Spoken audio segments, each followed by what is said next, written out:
Praise the lord. ಕರ್ತನು ನಿಮ್ಮೆಲ್ಲರನ್ನು ಆಶೀರ್ವದಿಸಲಿ.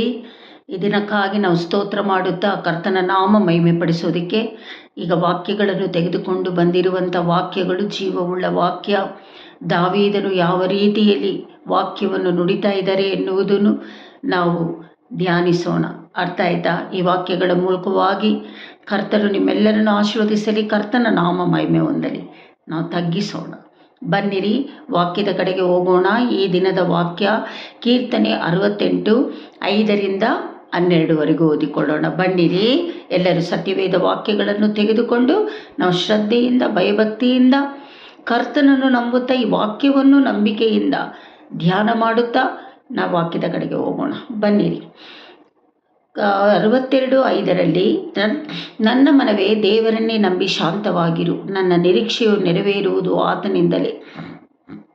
ಆತನೇ ನನಗೆ ಶರಣನು, ರಕ್ಷಕನು, ದುರ್ಗವು, ನಾನು ಕದಲುವುದಿಲ್ಲ. ನೋಡಿ, ದೃಢ ಮನಸ್ಸಿನಿಂದ ದಾವೀದನು ಹಲವು ಕಷ್ಟಗಳಿಂದ, ಹಲವು ಉಪದ್ರವಗಳಿಂದ ಅದರಿಂದ ಹಾದು ಬಂದು ದಾವೀದನು ಇಲ್ಲಿ ಅರಿಕೆ ಮಾಡ್ತಾ ಇರೋದು ದೇವರ ಹತ್ರ, ನನ್ನ ಮನವೇ. ಯಾರು ನನ್ನ ಮನವೇ ಅಂದರೆ ನನ್ನ ಆತ್ಮ, ದಾವೀದನ ಆತ್ಮ. ನನ್ನ ಮನವೇ, ನಮ್ಮೆಲ್ಲರ ಆತ್ಮ, ನಮ್ಮ ಆತ್ಮ. ನನ್ನ ಮನವೇ ದೇವರನ್ನೇ ನಂಬಿ ನೀನು ಶಾಂತವಾಗಿರು. ನೀನು ಯಾಕೆ ವೇದನೆ ಪಡ್ತೀಯ? ನೀನು ಶಾಂತವಾಗಿರು. ನನ್ನ ನಿರೀಕ್ಷೆಯು ನೆರವೇರುವುದು ಆತನಿಂದಲೇ. ನನಗೇನೇನು ನಿರೀಕ್ಷೆ ಇದೆಯೋ ದೇವರಿಂದನೇ ಆಗೋದು. ಆತನೇ ನನಗೆ ಶರಣನು, ರಕ್ಷಕನು, ದುರ್ಗವು, ನಾನು ಕದಲೋದಿಲ್ಲ. ನಮಗೆ ದೇವರು ರಕ್ಷಕನು, ದುರ್ಗವು ಆತನೇ ಆಗಿರುವಾಗ ನಾನು ಯಾವತ್ತೂ ದೇವರನ್ನು ಬಿಟ್ಟು ಕದಲೋದಿಲ್ಲ ಎನ್ನುವುದೇ ಈ ವಾಕ್ಯದ ಅರ್ಥ. ದೇವರ ಮಕ್ಕಳೇ, ಬನ್ನಿರಿ ಓದಿಕೊಳ್ಳೋಣ. 7 ನನ್ನ ರಕ್ಷಣೆಗೂ ಮಾನಕ್ಕೂ ದೇವರೇ ಆಧಾರ, ನನಗೆ ಬಲವಾದ ದುರ್ಗವು, ಆಶ್ರಯವೂ ದೇವರಲ್ಲಿಯೇ. ದಾವೀದನಿಗೆ ದೇವರ ಮೇಲೆ ಅತೀ ನಂಬಿಕೆ ಇತ್ತು. ಮನುಷ್ಯನನ್ನು ನಂಬಿ ಹೋದರೆ ಏನು ನಡೆಯಲ್ಲ. ಆ ಸಮಯಕ್ಕೆ ನಡಿಬೋದು, ಆದರೆ ಮತ್ತೆ ಅದೇ ಉಪದ್ರವದ ಅದೇ ಕಷ್ಟದಲ್ಲಿ ನಾವು ಬೀಳ್ತೀವಿ ಅನ್ನೋದು ದಾವೀದನಿಗೆ ಗೊತ್ತು. ನಾವು ಅದನ್ನು ಅರ್ಥ ಮಾಡಿಕೊಳ್ಳಬೇಕು ದೇವರ ಮಕ್ಕಳೇ. ಅದಕ್ಕೆ ದಾವೀದನು ಇಲ್ಲಿ ಮಾತಾಡ್ತಾ ಇರೋದು, ನನ್ನ ರಕ್ಷಣೆಗೂ ಮಾನಕ್ಕೂ, ನನ್ನ ಮಾನಕ್ಕೂ ರಕ್ಷಣೆಗೂ ಆತನೇ ಆಧಾರ. ಆತನ ಮೂಲಕವಾಗಿಯೇ ನಮಗೆ ರಕ್ಷಣೆ ಬಂದಿರೋದು ಅಂತ ದಾವೀದನು ಇಲ್ಲಿ ಮಾತಾಡ್ತಾ ಇರೋದು.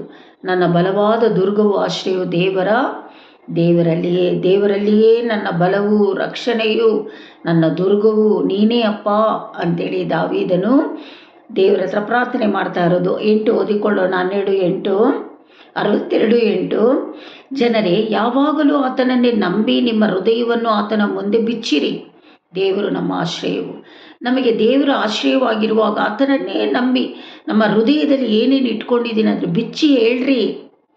ತಂದೆ ತಾಯಿಗಳ ಹತ್ರ ಹೇಳ್ಬೋದು, ಆದರೆ ದೇವರ ಹತ್ರ ಹೇಳಬೇಕಲ್ವ. ಸೃಷ್ಟಿ ಮಾಡಿದ ದೇವರು ನಮ್ಮನ್ನು ಕೈ ಬಿಡ್ತಾರ? ಒಂದು ಕಾಲಕ್ಕೂ ಕೈ ಬಿಡುವ ದೇವರಲ್ಲ. ಅದಕ್ಕೆ ದಾವೀದನು ಹೇಳ್ತಾ ಇರೋದು, ಜನರೇ ಯಾವಾಗಲೂ ಆತನನ್ನೇ ನಂಬ್ರಿ, ನಿಮ್ಮ ಹೃದಯದಲ್ಲಿ ಏನೇನು ಇಟ್ಕೊಂಡಿದ್ದೀರ ಅದನ್ನು ಬಿಚ್ಚಿ ಹೇಳ್ರಿ ಅಂತ ಇಲ್ಲಿ ದಾವೀದನು ಮಾತಾಡ್ತಾ ಇರೋದು. 62:9 ನರರು ಬರೀ ಉಸಿರೇ, ನರಾಧಿಪತಿಗಳು ಬರೀ ಮಾಯವೇ. ಅವರೆಲ್ಲರನ್ನು ತ್ರಾಸಿನಲ್ಲಿ ತೂಗಿ ನೋಡಿದರೆ ಉಸಿರಿಗಿಂತಲೂ ಲಘು. ನೋಡಿ, ದಾವೀದನಲ್ಲಿ ಹೇಳ್ತಾ ಇರೋದು, ಮನುಷ್ಯರೆಲ್ಲ ಬರೀ ಉಸಿರೇ. ನರರು ಅಂದರೆ ಮನುಷ್ಯರೆಲ್ಲ ಬರೀ ಉಸಿರೇ. ನರಾಧಿಪತಿಗಳು ಬರೀ ಮಾಯವೇ. ನಮಗೆ ಮೇಲಧಿಕಾರಿಗಳು ಇವರೆಲ್ಲ ಇದೆ, ಅದೆಲ್ಲ ಮಾಯವೇ. ಅವರೆಲ್ಲರನ್ನು ತ್ರಾಸಿನಲ್ಲಿ ತೂಗಿ ನೋಡಿದರೆ, ತ್ರಾಸಿನಂದೇ ತಕ್ಕಡಿ, ಅದರಲ್ಲಿ ಅವ್ರನ್ನ ಕುಂಡ್ರಿಸ್ಬಿಟ್ಟು ತೂಗಿ ನೋಡಿದ್ರೆ ಉಸಿರಿಗಿಂತಲೂ ಲಘು. ಉಸಿರು ಬಲವಾಗಿರುತ್ತದೆ, ಆದರೆ ಅದು ತುಂಬ ಫ್ರೀಯಾಗಿರುತ್ತದೆ.